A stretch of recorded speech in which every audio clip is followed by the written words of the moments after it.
Welcome to new TV Telugu. Andhra Pradesh ఉప ముఖ్యమంత్రి జనసేన అధినేత పవన్ కళ్యాణ్ మరోమారు తన ఉదార స్వభావాన్ని చాటుకున్నారు. కాకినాడ జిల్లాకు చెందిన 96 ఏళ్ల పోతుల పేరంటాలు పవన్ కళ్యాణ్ తో భోజనం చేయాలని తన చిరకాల వాంఛను వ్యక్తం చేయగా ఉప ముఖ్యమంత్రి తక్షణమే స్పందించి ఆమెను జనసేన క్యాంప్ కార్యాలయానికి ప్రత్యేకంగా ఆహ్వానించారు. ఉప ముఖ్యమంత్రి స్థాయి వ్యక్తి తమ ఇంటి మనిషిలా కలిసి భోజనం చేయడం, ఆప్యాయంగా పలకరించడంతో పేరంటాలు సంతోషం వర్ణనాతీతం. ఈ అపురూప దృశ్యాలకు సంబంధించిన చిత్రాలు, వీడియోలు సామాజిక మాధ్యమాల్లో విస్తృతంగా ప్రచారమయ్యాయి.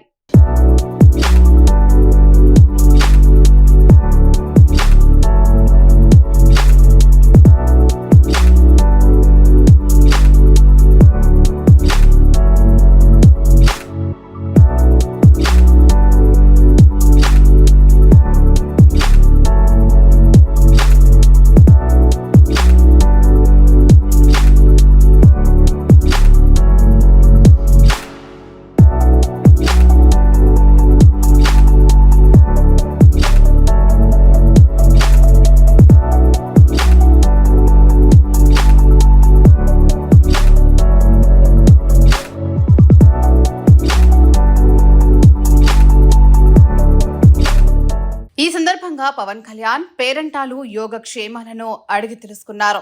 ఆమెతో కలిసి భోజనం చేశారు. అంతేకాకుండా ఆ వృద్ధురాలికి ₹1,00,000 నగదు ఆర్థిక సహాయంగా అందించి కొత్త చీరను కూడా బహుకరించారు. కాకినాడ జిల్లా కొత్తపల్లి మండలం కొత్త ఇసుకపల్లి గ్రామానికి చెందిన పోతుల పేరంటాలు పవన్ కళ్యాణ్ మరియు జనసేన పార్టీకి వీరాభిమాని. 2024 సార్వత్రిక ఎన్నికల్లో పవన్ కళ్యాణ్ పిఠాపురం నియోజకవర్గం నుంచి పోటీ చేసిన సంగతి తెలిసిందే. ఆయన విజయం సాధించాలని ఆకాంక్షిస్తూ పేరంటాలు తమ గ్రామంలోని వేగులమ్మ తల్లికి ప్రత్యేక పూజలు చేసి పొర్లు దండాలు సమర్పించారు. పవన్ గెలుపొందితే అమ్మవారికి వెండి గరగా చేయించి సమర్పిస్తానని కూడా మొక్కుకున్నారు.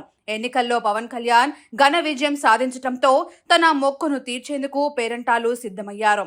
తనకు ప్రభుత్వం నుంచి లభిస్తున్న పింఛను డబ్బుల నుంచి ప్రతి నెల ₹2,500 చొప్పున దాచిపెట్టారు.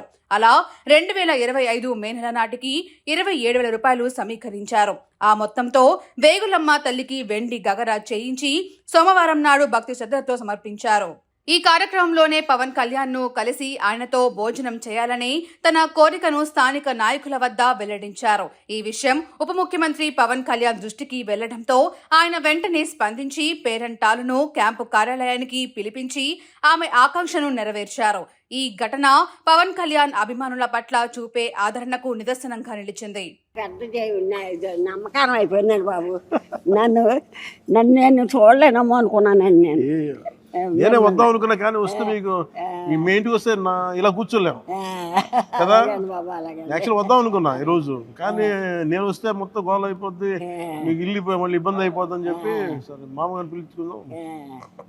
సార్ మీకోసం ఇది చెక్ ఒకటి ఇస్తున్నా, ఇది మీరు బ్యాంకులో వేసుకోండి ₹50,000.